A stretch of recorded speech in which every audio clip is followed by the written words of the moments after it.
Pour attirer toujours plus de public, les bars rivalisent d'originalité. Chaque mois, de nouveaux concepts voient le jour. C'est le cas du Café des Chats à Paris. Pour la première fois en France, les clients partagent l'espace avec une douzaine de petits félins. J'ai été inspirée par les Neko Café, Neko voulant dire chat en japonais. Il y en a plus de 500 au Japon, mais c'est vraiment une inspiration qui est devenue lointaine au fil du projet. C'est-à-dire qu'au Japon, on paye le chat à l'heure, on peut le réserver, il y a un droit d'entrée, alors qu'ici c'est un café, salon de thé, restaurant classique, avec des chats en plus. Les chats ont entre 3 mois et 3 ans. Ils viennent tous d'associations de protection animale. Une nouvelle vie pour ces petites bêtes abandonnées. Elle n'avait pas été adoptée pendant 2 ans, elle a un peu plus de 2 ans, parce que tout le monde l'a trouvée rigolote, mais elle a atteint d'un petit nanisme. Elle a les pattes plus courtes et la queue plus courte, et tout le monde l'a trouvée rigolote, mais pas vraiment assez élégante pour un intérieur parisien. C'est pourtant bien une clientèle parisienne urbaine qui se laisse attendrir par un animal qui n'est pas toujours évident à accueillir lorsque l'on habite en ville. Bonjour, toi. L'occasion également de se faire une petite séance de ronron-thérapie. Les chats nous apaiseraient grâce à leur ronronnement. Ça détend, ça relaxe, ça apporte de l'affection, voilà. Ça fait une petite pause dans la journée qui est très agréable.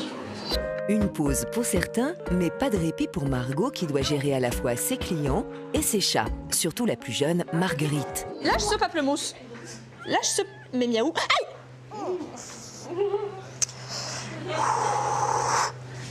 On mange pas du pamplemousse quand on est une petite fille.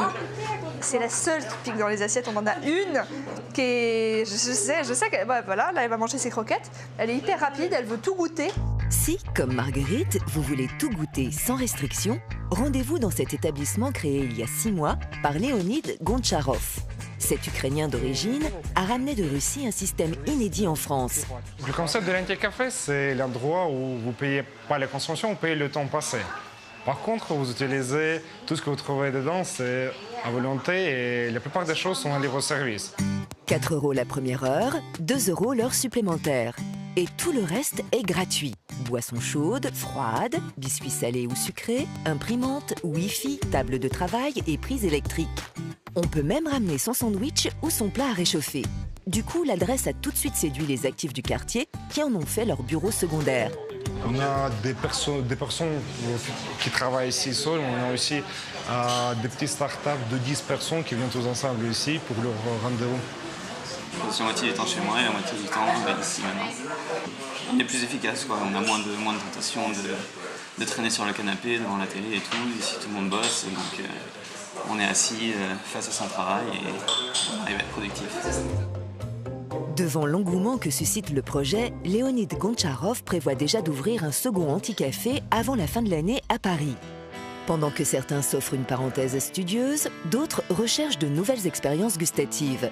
Au Wikibar, près du Louvre, on consomme des produits pour le moins originaux sous forme de boules.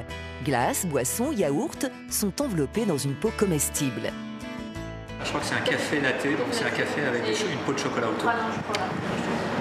Alors là, tu as vraiment le mélange chocolat-café qui est très sympa. C'est une sorte de café gourmand, de café gourmand du XXIe siècle. Alors ça, c'est bien, je trouve. Les Wikipearl ont été imaginés dans ce grand laboratoire par David Edwards. En mêlant biologie, gastronomie et design, ce professeur de sciences appliquées à Harvard tente de révolutionner les modes de consommation en supprimant les déchets. Le Wikifood est une nouvelle forme d'emballage alimentaire où on arrive à emballer les produits alimentaires comme la nature emballe les fruits et les légumes.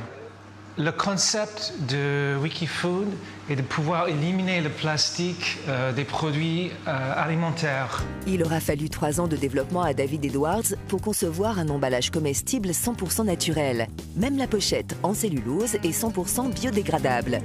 Les Wikipearl seront bientôt commercialisés dans les supermarchés américains et dans 1 an en France.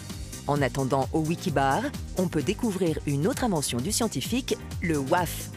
Je verse dedans un cocktail et puis en inclinant le WAF, ça commence à générer un nuage. Si j'aspire, j'ai le goût très fort de cocktail, mais j'ai pratiquement aucune matière.